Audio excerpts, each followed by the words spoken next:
नमस्कार मित्रों, प्रणाम। पहला आप सभी का स्वागत है। आज वृद्ध केदार शिव मंदिर यहाँ पर हो रहा है। शिव महापुराण की कथा चल रही है और आज सप्तम दिवस है और कल सप्तम और परसों का यहाँ पर पारायण है।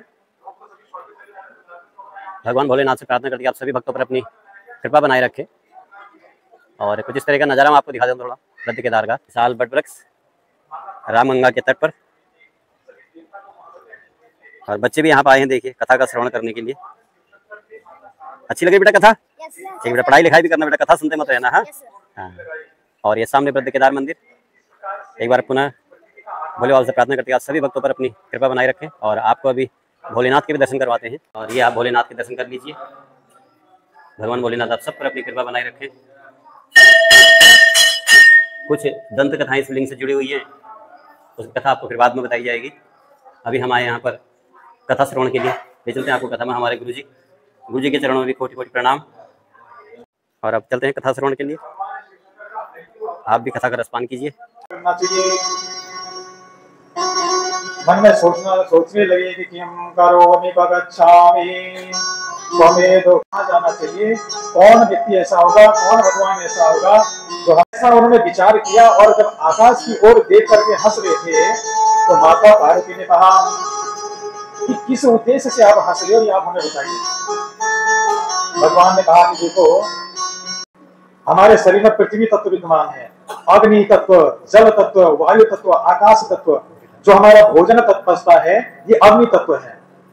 शरीर में अग्नियों का वर्णन मिलता है कि 49 प्रकार की अग्नियां विद्यमान है। सब अग्नि का अलग अलग नाम है।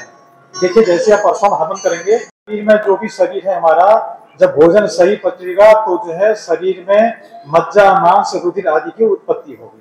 तो इस प्रकार से शरीर बनता है। इसमें आपको यहाँ की कथा सुना रहे हैं वराह पुराण में।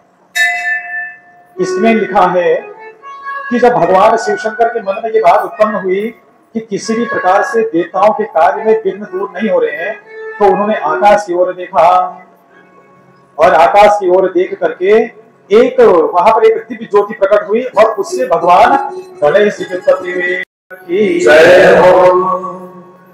अब जैसे ही उनकी उत्पत्ति हुई तो उनका शरीर मनुष्य जैसा ही था। ध्यान से सुनिए बात, मनुष्य जैसा ही शरीर था। और पुराण वर्णन मिलता है, पर इस पुराण में मिल रहा है कि उनको भगवान ने श्राप दिया और श्राप के कारण उनका चेहरा जो है हाथी का जैसा हो गया। तो गजाननं भूतगणादि सेवितं तपेत जम्बो फलचारु भक्षणम् उमासुतं शोक विनाशकारकम् नमामि विघ्नेश्वर पादपङ्कजम्। कहने की जो माता उमा के शोक को दूर करने वाले हैं, उमासुतं शोक विनाशकारकम् नमामि। भगवान गजानन को हम प्रणाम करते हैं। उधर का प्रसंग लेते हैं।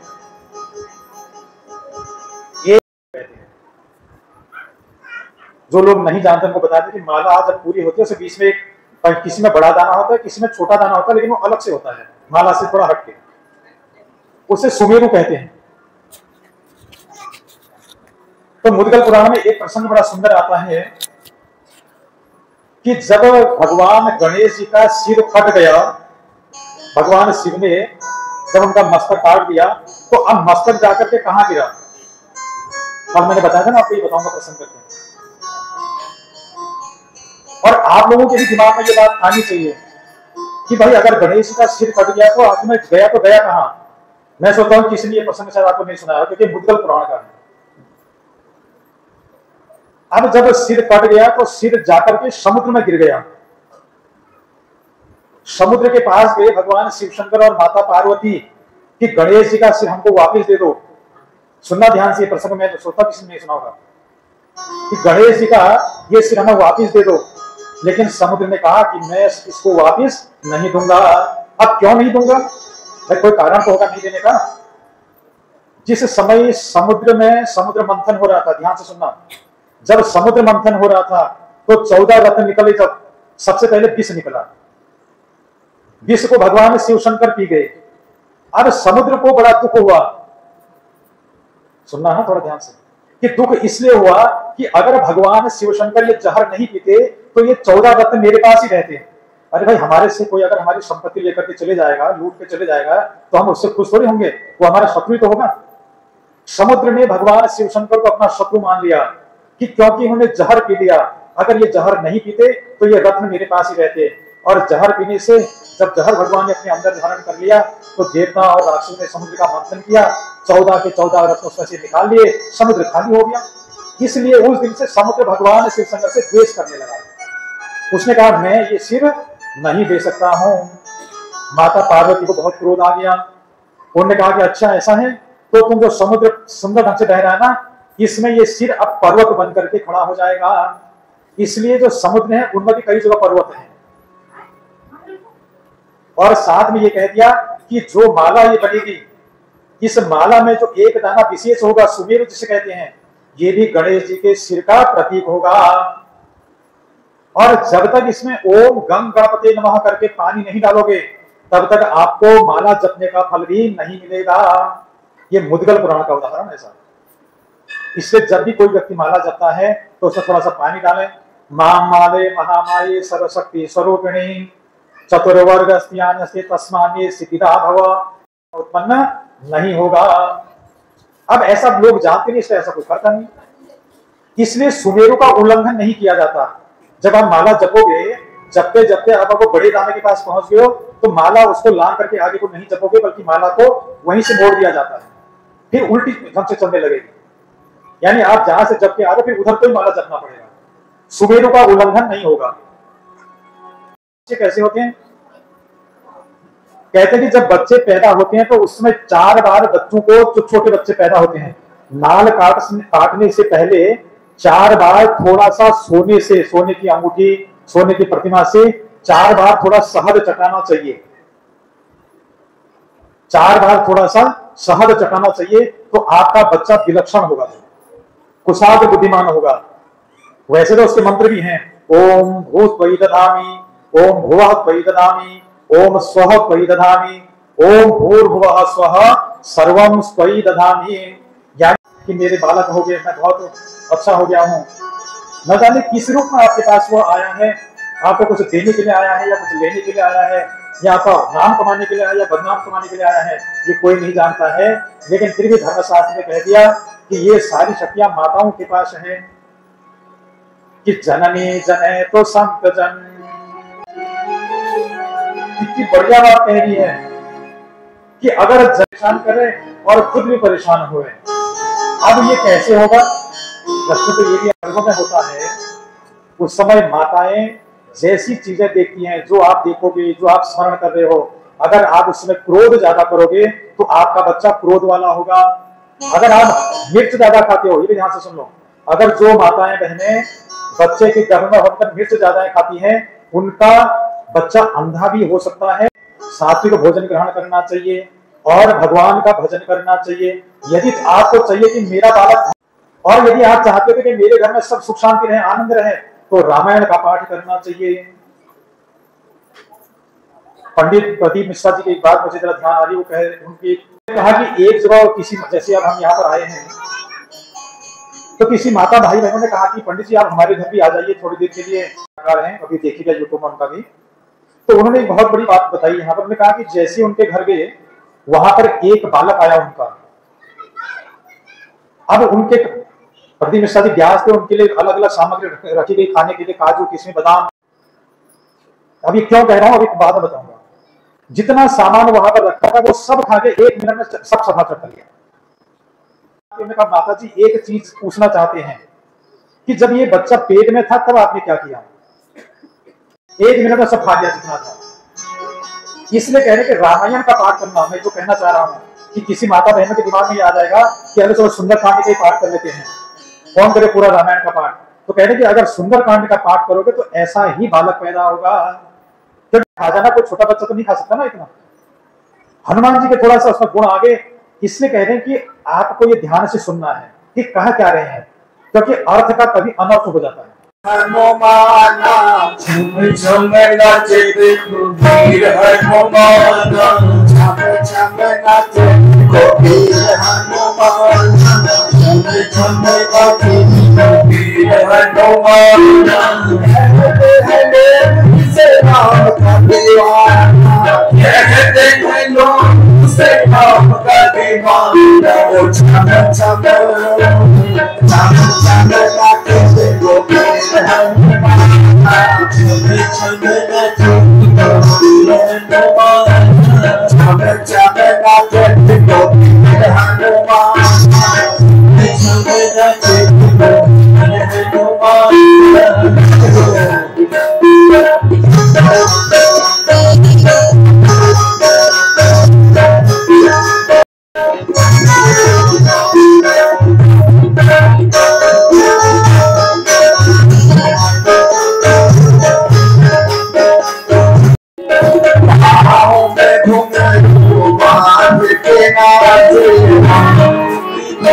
जहाँ जहाँ कीर्तन होता श्री राम का, जहाँ जहाँ कीर्तन होता श्री राम का, लगता है हनुमान का, लगता है हनुमान का। जहाँ जहाँ कीर्तन होता श्री राम का, जहाँ जहाँ कीर्तन होता श्री हनुमान, छमने छमने नाचे तो वीर हनुमान, कहते हैं लोग राम का दीवाना, कहते हैं लोग राम का दीवाना। छमने छमने नाचे तो वीर हनुमान, छमने छमने नाचे तो वीर हनुमान, छमने नाचे तो वीर हनुमान।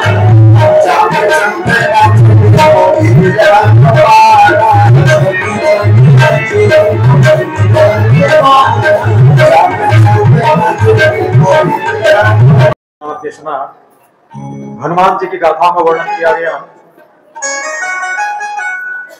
इस संसार में हनुमान जी प्रत्यक्ष रूप से विद्यमान रहते हैं। हनुमान जी प्रत्यक्ष देवता हैं इस कलयुग में।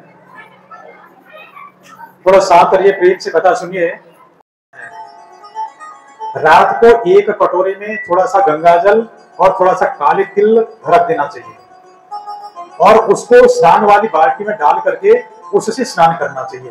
तो आपको गंगा जी में नहाने का फल भी मिलेगा।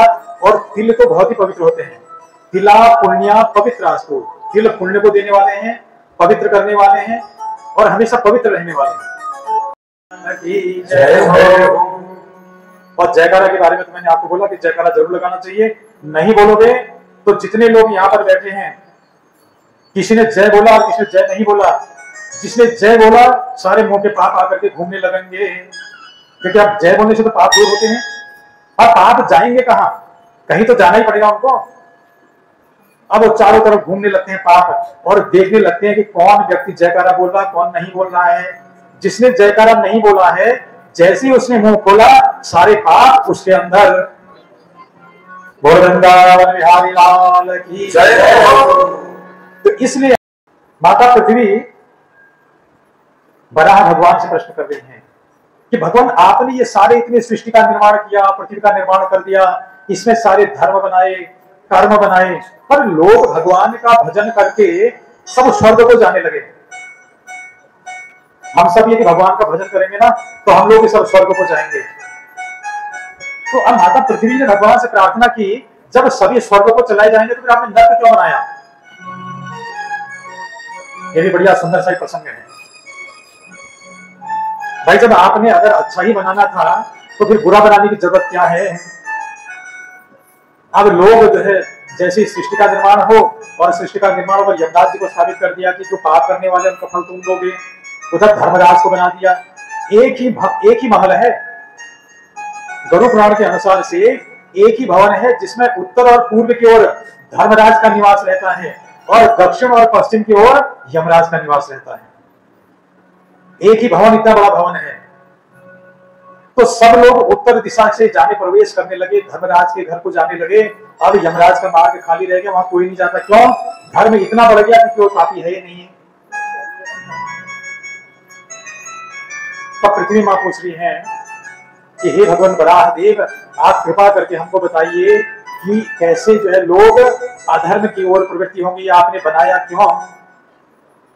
भगवान ने कहा कि देखो, सतयुग, त्रेता और द्वापर में लोग जो स्वर्ग को जाते थे, कोई कोई व्यक्ति जो है नरक को जाता था क्योंकि पाप बहुत कम था।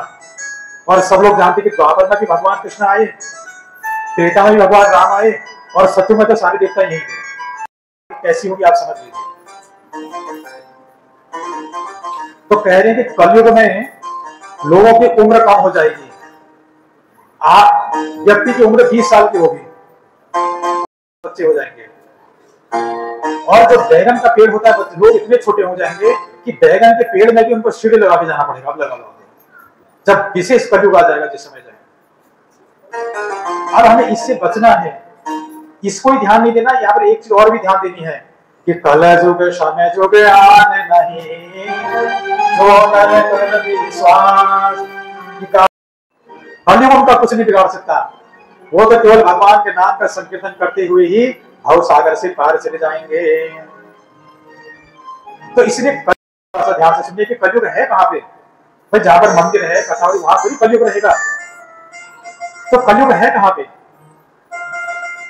तो राजा परीक्षित, आप सब लोगों ने कथा सुनी है, उस प्रसंगों में नहीं जा रहा हूं ज्यादा, क्योंकि तो श्रीमद् भागवत या देवी भागवत का प्रसंग है। तो अभ्यास 4 जगह पर दिया, यत्र अधर्म चतुर्विधा, जहां पर जुआ खेला जाएगा वहां पर कलयुग रहेगा, क्योंकि वहां पर झूठ बोला जाएगा। जहां पर मदिरा पान किया जाएगा, जो लोग शराब पीते कहते हैं कि वहां भी कलयुग का वास रहेगा, क्योंकि उस समय वह सब भूल जाता अपना बनाया। देह व्यापार होगा, ऐसे स्थानों पर कलयुग का निवास होता है। अब कलयुग ने कहा कि महाराज ये 4 साल से मेरा कुछ नहीं होगा। एक जगह मेरे को आप, एक समय की बात है कि 12 साल का अकाल पड़ गया। ये इसी पुराण की कथा है, बाहर की नहीं। 12 साल तक भयंकर अकाल पड़ गया, कहीं पर कोई कुछ नहीं, सब सूखा सूखा रहने लगा। तो ऋषि लोग बड़ी तपस्या करते थे, तपस्या करते करते बहुत तपस्या में लगे थे, लेकिन जब व्यक्ति के पास संकट ज्यादा आता है तो भगवान का ध्यान भी भूल जाता है। इसके लिए इतना बढ़िया उपाय है, मैं कथा करने के लिए बद्रीनाथ जी में गया था।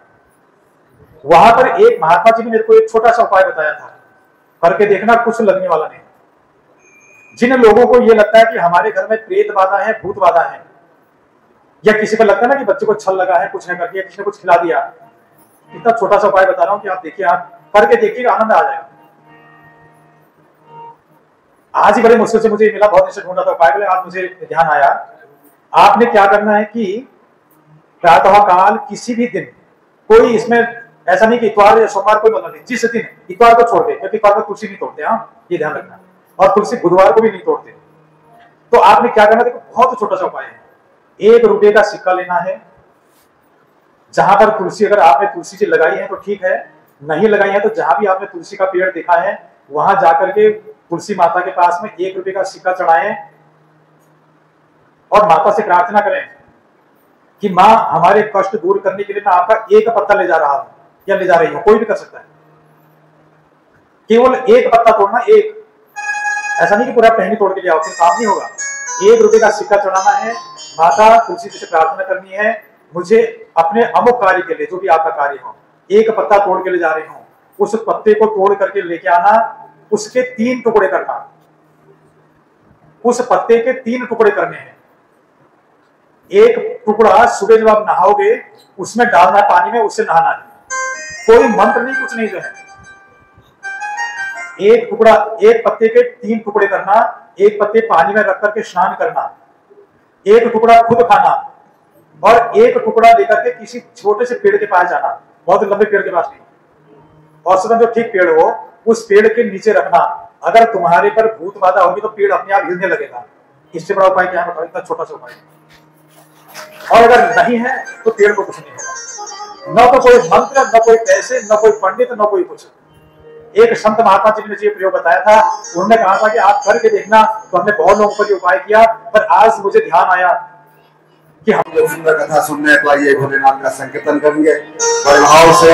बोलो शंकर भगवान की जय हो।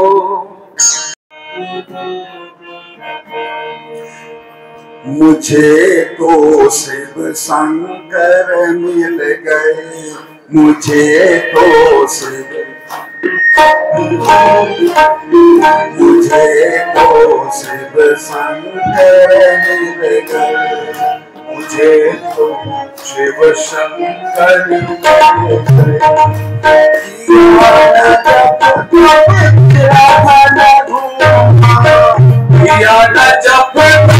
तीरथ का घूमा अपने घर मिल गए, मुझे तो शिव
बोलो शंकर भगवान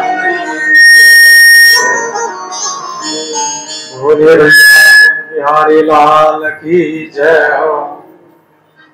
करने के बाद ब्रह्मा जी ने उनको वरदान दिया।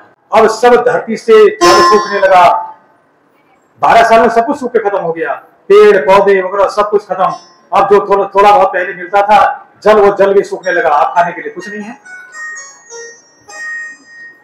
लोगों की मृत्यु होने लगी, लोग मरने लगे। तो गौतम जी का जहां पर आश्रम था, उस आश्रम में लोगों ने देखा कि यहाँ तो बड़ी हरियाली हो रही है, यह हरियाली की तपस्या का फल है। हाँ, देखा कि यहाँ चारों तरफ हरियाली हो रही है, सुंदर से अनाज उगा हुआ है और यहाँ पर जल है, लेकिन पूरे और ब्रह्मांड में सब कुछ सूख के खत्म हो गया, अकाल पड़ गया है। तो इलाके के जितने भी संत महात्मा थे, ब्राह्मण थे, सब लोग आकर के उनके आश्रम में गए, उनसे प्रार्थना किए कि महाराज हम लोगों को भी आश्रय मिलेगा। ध्यान से सुनना, ये आपको ये बता रहा हूं कि किसी भी चीज की कृतज्ञता ज्ञापन करनी चाहिए, कृतज्ञ नहीं होना चाहिए।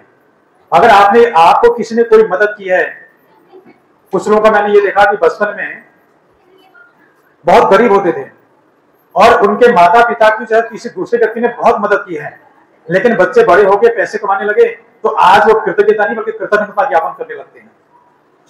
ये बहुत बड़ा पाप है। हमें कृतज्ञ होना चाहिए कि उस व्यक्ति ने जब हमारे पिताजी को या हमको परेशानी थी, जब हमें मदद की आवश्यकता थी, उस समय जिसने हमारी मदद की वो तो भगवान से बढ़ के है। ऋषि ब्राह्मण लोग आकर के वहां पर निवास करने लगे। बहुत सुंदर ढंग से समय चल रहा था, लेकिन अब समय तो एक जैसा रहता नहीं है। हम आपको बार बार ये भी स्मरण कराते हैं कि एक जैसा समय किसी का नहीं रहता है, और न एक जैसा ये शरीर रहता है। अभी जो ये बच्चे हैं, कल को इन्हें युवावस्था की प्राप्ति होनी है, और जो युवावस्था है उन्हें वृद्ध बनना है, और जो वृद्ध बनना उन्हें अतिवृद्ध बनना है। ये तो संसार का नियम है। ऐसे ही समय व्यतीत हुआ, और समय व्यतीत होते होते एक दिन क्या हुआ, बहुत सारी वर्षा हो गई। अब जब वर्षा हो गई तो जो सूखी हुई धरती थी उसमें धीरे धीरे करके अनाज जमने लगा, फल जमने लगे, पेड़ पौधे वगैरह उगने लगे। फिर जैसी थी वैसी धरती हो गई। धरती में जो पहले एकदम सब कुछ खत्म हो गया था, आज प्रभु की कृपा से दोबारा वो सब चीजें दोबारा प्राप्त हो गई। अब देखो क्या हो रहा है। जो विशेष बात है यहाँ में देखिए कलयुग का क्या प्रभाव चल रहा है। इतने दिन कई वर्षों तक यहाँ रहे, आज अकाल समाप्त हो गया, पूरे धरती पर जो है हरियाली आ गई है। आज इन ब्राह्मणों ने, इन संतों ने विचार बनाया कि अब यहां छोड़ करके चले जाना चाहिए। लेकिन ऐसे जाना चाहिए, हमें जो है गौतम ऋषि को बताने की कोई जरूरत नहीं है। इन्हें बताने की हमें क्या जरूरत है। एक संत ने समझाया कि इतने दिन तक यहाँ रुके हो, इनका भोजन किया है, हम जाएंगे, कोई बात नहीं, पर बता के तो जाना चाहिए ना। अगर कोई आदमी, कोई आपका मित्र घर में आया है, रात में ठहरा है, सुबह जा रहा है, तो आपको बता के जाना चाहिए नहीं चाहिए। अगर बिगड़ बताई जा रहा तो आप भी सोचेंगे कि देखो रात में खाना खिलाया पिलाया और जाते समय बात भी नहीं की। ऐसे ही अब जितने ऋषि मुनि थे वो जाने के तैयार हुए। एक संत ने समझाया कि ऐसा मत करो महाराज, पाप लगेगा। अरे उसने बोला कि ऐसा क्या हो गया कि गौतम ऋषि ने खाना खिला दिया तो क्या उसने खरीद लिया हमको। ये गलत भाव देखिए मन में कैसे आने, क्या उसने हमको खरीद लिया। ऐसा कह के जितने संत ऋषि मुनि थे वो जाने के लिए तैयार हुए। उतने में एक के दिमाग में क्या बात आई, सुनो, भलाई के बजाय बुराई। एक व्यक्ति के, एक संत महात्मा के दिमाग में यह आई कि ऐसा करो, जाते समय इन पर कोई ब्रह्म हत्या का पाप लगा दो। और एक अपनी माया से इन लोगों ने एक गौ माता को प्रकट किया, बुद्धि गौ माता को, और जहां पर उनका सुंदर सा खेत तैयार थे, हरियाली थी, वहां जाकर के वो गौ चरने में लग गई। और ये जाने के लिए बिल्कुल तैयार हैं। इन्होंने माया से ऐसे किया और हल्ला करने लगे, अरे गाय आ गई, गाय आ गई, इसने तो सारे खेत में खा दिया। इतने में गौतम ऋषि जी भी आ गए। सुनना ध्यान से जरा। अब जब गौतम ऋषि जी आए तो गौतम ने उस गाय को भगाने की कोशिश की कि चलो यहाँ से हटो, हटो, भागो यहाँ से। वो ऋषि थे, कोई मारते थोड़े थे गाय को। और जैसे उन्हें हटो करके कहा, गाय नीचे गिरी और मर गई, क्योंकि वो माया के द्वारा पैदा की हुई थी। और जो ये संत महात्मा ब्राह्मण लोग थे, इन्होंने हल्ला कर दिया, अरे गौतम ऋषि ने गाय मार दी, गौतम ऋषि ने गाय मार दी, इसमें ब्रह्म हत्या लग गई, इसको गौ हत्या लग गई। अब जब तक कितना देखो, इतने तक खिलाया पिलाया और जाते समय दोष लगा के जा रहे हैं। कहने लगे कि अब इसके आश्रम में कौन रहेगा, इसको तो गौ हत्या लग गई है, अब हम यहाँ एक सेकंड भी नहीं रह सकते, अब हम यहाँ का जल भी ग्रहण नहीं कर सकते। और सब ब्राह्मण लोग चले गए और उन पर जो है गौ हत्या का पाप लगा दिया। कृतज्ञता की बात बता रहा हूं कलयुग का। जो मैंने आपको बताया था पहले कि स्वर्ग में ही लोग जा रहे हैं नर्क में, और गाय अब वहां मर गई। अब जितने भी आस पड़ोस के लोग थे सब कहने लगे, अरे गौतम ऋषि ने गाय मार दी, इसको तो गो हत्या लग गई, गो हत्या लग गई, इसके हाथ का पानी अन्न दान सब बिल्कुल वर्जित। जब तक ये तपस्या करके इसका प्रायश्चित करके नहीं आएगा, तब तक इसके हाथ का अन्न जल ग्रहण नहीं किया जाएगा। और जो उसके हाथ ठहरे संत महात्मा थे वो तो सब चले गए थे। ऐसी विकट स्थिति हो गई। अब गौतम ऋषि तो संत थे, उन्होंने कहा कि मेरे द्वारा ये बहुत बड़ा अपराध हो गया। वो गाय को वैसी मरी हुई छोड़ करके तपस्या के लिए चले गए। अब वो गाय को माया से बनाई हुई थी उन्होंने, गाय भी वैसे पड़ी रही और यह हजारों वर्षों तक तपस्या की, भगवान का नाम संकीर्तन करते और उनका मंत्र का जप करते। जब करते करते जब बहुत समय व्यतीत हो गया, एक दिन ब्रह्मा जी ने फिर इनको वरदान दिया। ब्रह्मा जी प्रकट हो गए, कहने लगे कि परम रोहि महाभाग, आपकी तपस्या से मैं बहुत प्रसन्न हूं। किमते मनसि वर्तते, किस उद्देश्य से तुम ये पूजा पाठ कर रहे हो। ब्रह्मा जी सब जानते हैं, देवता सब जानते हैं, फिर भी उससे पूछ रहे हैं किमते मनसि वर्तते, तुम्हारे मन में क्या चल रहा है, किस उद्देश्य से आपने मेरा जप किया, मेरा आवाहन किया। गौतम ऋषि ने कहा कि महाराज मेरे से बड़ा अपराध हो गया है, एक गाय की मेरे से हत्या हो गई है, इससे मुझे मुक्त कर दो। ब्रह्मा जी ने कहा कि अरे तुम्हें तो गौ हत्या लगी नहीं है, वो तो गाय थी नहीं। गौतम ऋषि ने अब ध्यान लगाया और ध्यान लगा करके देखा कि अरे जिन ब्राह्मणों को, जिन संत महात्माओं को मैंने अपने घर में इतने दिन रखा, इनको भोजन कराया और विपत्ति के समय मृत्यु के मुंह से इनको बचाया, आज ये मेरे साथ इतना छल करके गए, इतना छल प्रपंच ने मेरे साथ किया, तो मैं आज इनको श्राप देता हूं कि तुम जितने संत महात्मा ब्राह्मण हो, कलयुग में तुम लोग जाकर के वेद से विहीन हो जाओगे, तुम्हें वेद का ज्ञान नहीं रहेगा, असत कर्म करते रहोगे। इस प्रकार से उन संत महात्माओं को, ब्राह्मणों को श्राप दे दिया। इसलिए क्या हुआ कि ब्राह्मण जो है वेद विहीन हो गए, वेद विहीन कर्म करने लगे। तो फिर तो यमराज के मजे आ गए और सारे लोग जो है स्वर्ग को न जाकर के नरक की ओर जाने लगे कि इन्होंने छल से तुझे पैदा किया है, तो तूने उस समय ये ऐसा क्यों मतलब स्वांग रचा, इसलिए मैं तुम्हें भी श्राप दे रहा हूं कि कलयुग में तुम्हारी भी पूजा नहीं होगी और दूसरी तुम्हारे मुंह की पूजा नहीं होगी, तुम्हारे पूंछ की पूजा होगी।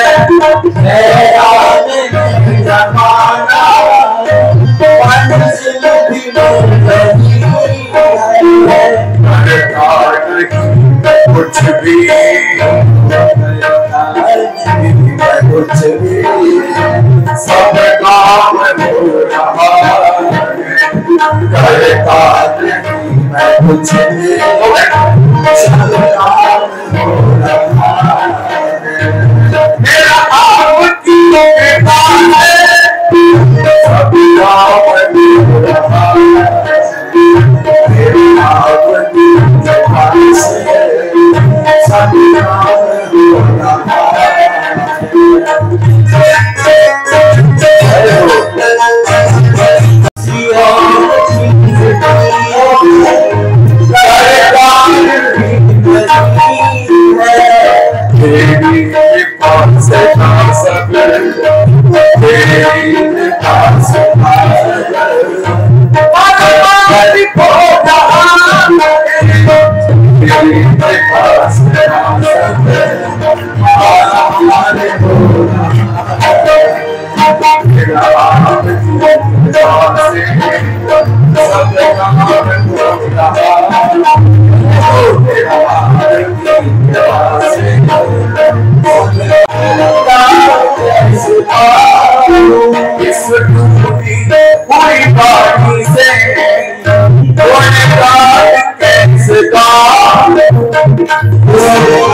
काम हो रहा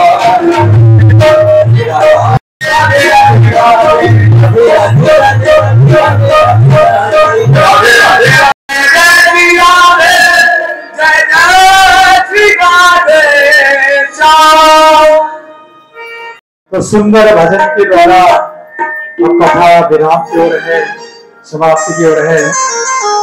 तो आपसे यही प्रार्थना है कि कल भी समय से आए और आकर के प्रेम से कथा का श्रवण करें।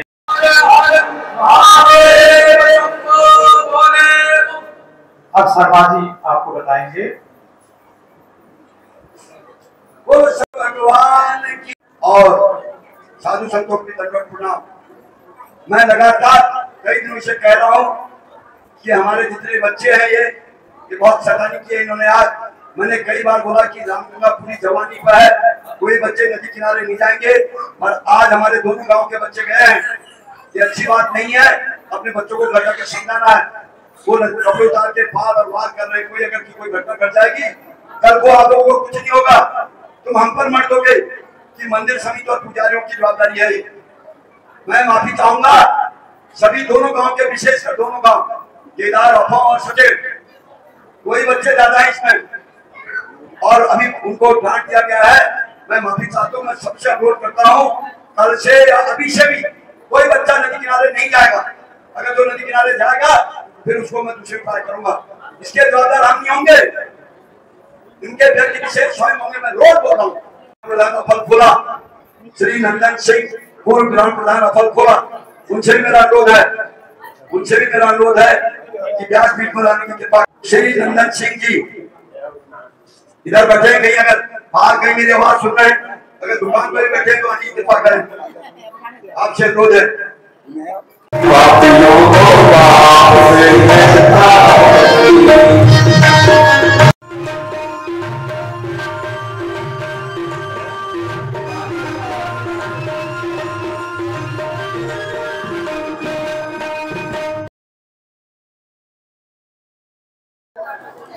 और इन्हीं अमृतमयी वचनों के साथ ये रसमयी शाम का भी समापन होता है। कल पुनः मिलेंगे आपसे एक नए ब्लॉग के साथ में। तब तक भोले बाबा से प्रार्थना करते हैं कि आप सभी को स्वस्थ रखिए, दीर्घायु रखिए।